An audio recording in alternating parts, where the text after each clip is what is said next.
Developing a predictive media model for measuring user engagement with web-based hyperlocal news services.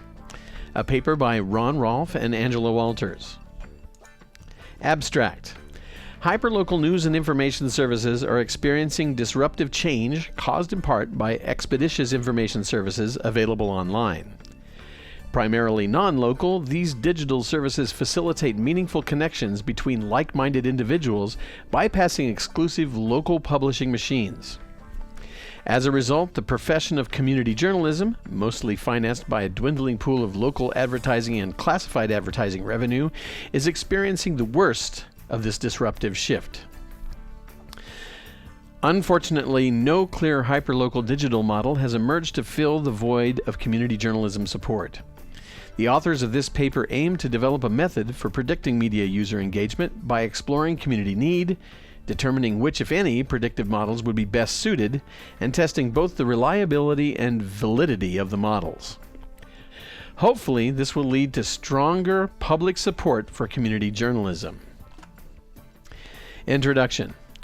Local news and information services are losing their once indisputable license to finance professional cadres of skeptical inquirers, rhetorical troublemakers, and bloodhounds tracking corruption in civil affairs. According to a study conducted by BIA Kelsey in 2015, traditional advertising expenditures are expected to shrink from 82.6% in 2012 to 72.4% in 2017. The same study noted newspaper classified ad revenue had plummeted dramatically between the years of 2000 and 2010, with classified advertising down an overall 10.5% as of 2013. This according to Edmonds, Guskin, Rossignol, and Mitchell in 2013. Traditional means of measuring media impact based on exposure can be gleaned from national surveys. However, these surveys provide reliable insight proportional to scale. The larger the better. What can micro-niche or local community-focused independent business owners, startups, nonprofits, or public sector organizations do for reliable impact measurement and insight? Anecdotal accounts point to the possibility that some of these independent message purveyors are diverting once ample local advertising budgets to self-directed social media campaigns. If these anecdotal accounts reflect a real trend, a few questions come to mind. First, does the specific use of monies diverted away from traditional messaging get reported in traditional surveys? Second, can we gain insight from these surveys about goals message purveyors seek to accomplish with their investments? Third, can we find better means of gaining insight in this time of ubiquitous connectivity and fundamental change? And finally, could it be that measuring true end-user engagement provides better information to messengers than traditional methods of measurement? Gaining this insight could lead to other relevant questions. If the data suggests engagement metrics render more messenger-perceived value than traditional exposure-based data, then what constitutes the kind of community engagement businesses, organizations, and content consumers would be willing to pay for? How would these traits be measured? Can the desirable forms of engagement be elicited through strategic crafting of genuine news, sponsored information, and compelling narrative presented by hyperlocal content providers? If so, can a reliable predictive model be implemented to advise content providers on the kind of tone, aesthetics, channel, voice, or metaphorical approach needed to effectively reach diverse segments of the community?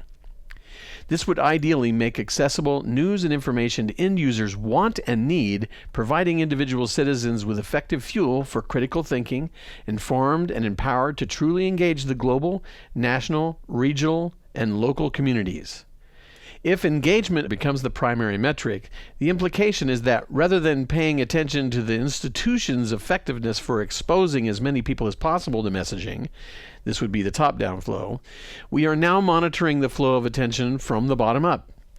Information truly engaged by users works its way up the chain rather than the former where information flows top-down. If this flip, exposure versus engagement, is a proven contributor to the slow fade of community support for journalism, then perhaps we can fashion freely available tools to help providers improve how the fruits of their labor interface with end users. For the status quo, the current situation is untenable as each year brings news of more hyperlocal centers for investigative journalism closing their doors. The current situation calls for deeper insight into what is happening on thousands of main streets across the nation. Take, for example, main streets in rural areas where distances between population centers can be vast. Western Kansas is a good case in point. Though conveniently located on Interstate 70, a main artery stretching from the eastern seaboard to western Utah, Hays, Kansas is no less than a 3-hour freeway drive from any first-class urban center. Wichita, Kansas City, Denver, Oklahoma City, and Omaha are all at least 150 miles distant. Perhaps because of this, the local media scene can be seen as a microcosm of what's happening nationwide. National surveys show a shocking decline in support for traditional media revenue sources. The result is a literal gutting of newsrooms once vibrant with activity. Yet this community, Hays, Kansas, continues to thrive, and the general public scarcely notices the slow withering of the once flourishing profession of community journalism. Background. Journalism has been called the first rough draft of history. Though many dispute the true origin of the quote, it matters less than the fact that the quote simply rings true. Therefore, if journalism truly is the first rough draft of history and current market shifts are threatening to disenfranchise its practitioners, is it not reasonable to suggest an urgent effort is needed for solutions challenging professional journalists? Tomain, in 2012, concurring with a Greek chorus of contemporary thinkers, identifies journalism as a public good. He continues to elaborate that the framers understood the importance of a free press in a self-governing society and embedded a structural right for freedom of the press in the First Amendment. In a discussion of how to resolve the crisis exacerbated by the siphoning of advertising revenue away from traditional news organizations to free classified advertisement websites such as Craigslist, high-profile attempts such as hot news misappropriation, or copyright enforcement for publishers, is rejected as simply an attempt to reestablish the hegemonic grip existing institutions have but are steadily losing. Heaton, in 2012, a 28-year veteran of electronic media management, observes there is a great cynicism in America today, suggesting that the institution itself needs to provide hope again. However, based on his view of shifting culture, this is no easy task. The institution needs to be rebuilt entirely because it is a modernist-based hierarchy trying to survive in a postmodern culture. Its solutions, therefore, can only go so far because each must also include the protection and furtherance of the institution itself. Heaton goes on to define characteristics of journalism that might emerge from the smoke and noise of a three-way clash between 1, institutions, 2, people, and 3, the web. Heaton concludes each institution disrupted by the clash will continue to defend its turf, and each will ultimately fail because it's not the work of any particular institution that's corrupt, it's the self-serving structure of the institution itself. When evaluating models for delivering news and information on the web, one needs look no further than the search engine of choice among the vast majority of U.S. Internet users, Google, as well as the miracle emerging from the massive assistance of Google's PageRank search relevance algorithms, Wikipedia. Clay Shirky is known for what many in the digerati call the Shirky principle, which states, institutions will try to preserve the problem to which they are the solution. This indeed may be one reason the problem persists, according to Heaton in 2012. The work of Shirky, 2008, raises awareness of the issues regarding institutions versus collaboration. The author compares coordination costs between groups formed under traditional institutions and those formed by groups which build cooperation into the infrastructure. The institution has to create economic, managerial, legal, and physical structures. However, attempts to do so must proceed with rigid structures that must exclude large numbers of people. Shirky contrasts this institutional dilemma with companies like Flickr, who, having built low-friction cooperation into the company's infrastructure, do not have to maintain massive support structures nor exclude large groups of potential contributors. Similarly, the author contrasts social systems that follow the pair trope principle, where 20% of contributors account for 80% of the contributions, with the cooperative infrastructure taking advantage of a long tail of contributors making few and infrequent contributions. Shirky argues that an idea or contribution may be infrequent but significant in the real world, and all of the long-tail contributors taken in aggregate can be substantial.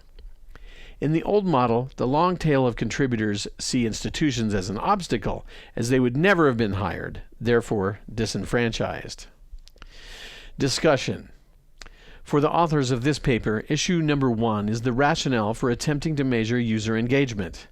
There are other options, including clicks, views, impressions, and hearings, that others have used in similar research. However, a potential area of concern with the other options is that they may be unintentional actions or a form of passive engagement. Active user engagement is intentional and the desirable goal for most businesses. Microsoft, 2010, moving in this direction, in a white paper suggested online ad engagement drove better brand results. The study employed a new way to evaluate advertising effectiveness, referred to as the dwell score. The dwell score is calculated by multiplying the amount of time a user spends actively engaging with an advert with the rate of engagement. Active engagement includes positioning the mouse over an ad, user-initiated videos, user-initiated expansion, and custom interaction. Actions lasting less than 1 second are excluded and deemed unintentional. The study offers 3 findings relevant to the current research undertakings. First, click-throughs, which exclude a high proportion of actively engaged consumers, are an inadequate measure of brand campaign success.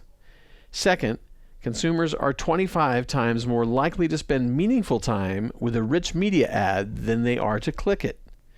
The average time spent actively engaging is 53 seconds, which is the equivalent of watching almost 2 30-second TV ads back to back.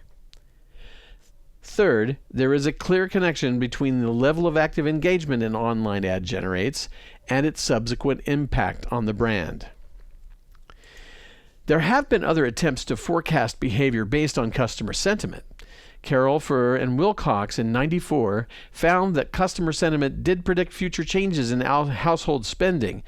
Unfortunately, they were not able to determine whether the sentiment could be credited with a large influence or whether sentiment made very little difference. The authors observed, given the amount of attention paid to sentiment indices, that sentiment's predictive power seems underwhelming. From the perspective of recent academic literature on consumption, however, their performance is impressive because it stacks up relatively well against the track record of other variables previously noted to have some predictive power for personal consumption expenditures, like interest rates, stock prices, or the unemployment rate. Assuming user engagement is a better metric to measure than simple exposure, the next issue to explore is the predictive model itself. Are there existing models that would be a good fit? If so, why? This issue has been explored by Schoen and Harold et al. In 2013, although it remains unclear what type of model is best suited for social media data. Open access to oceans of big data generated by interactions in online social spaces such as Google, Facebook, and Twitter pose a completely new and different set of challenges and opportunities. Social media data has characteristics that differ from other forms of data. First, all of it is in machine-readable format. Second, its origin is an important element of the research. Finally, it is voluntarily provided. After examining the current models, prediction market models, survey models, and statistical models, and their applications by a host of scholars, there are still many questions left to explore. For example, when Carroll, Furr, and Wilcox in '94 investigated other predictive models, they concluded that the mathematical model employed, the Campbell-Macue model, failed to adequately address the predictive power of sentiment for changes in household spending. It should be noted this study was published in '94, just as the internet was appearing in mainstream awareness. With the availability of oceans of social interaction data, perhaps that mathematical model can now perform with more reliable precision. Conclusion. As the big data method of research evolves, there is talk of dispensing theory in favor of simply interpreting the data.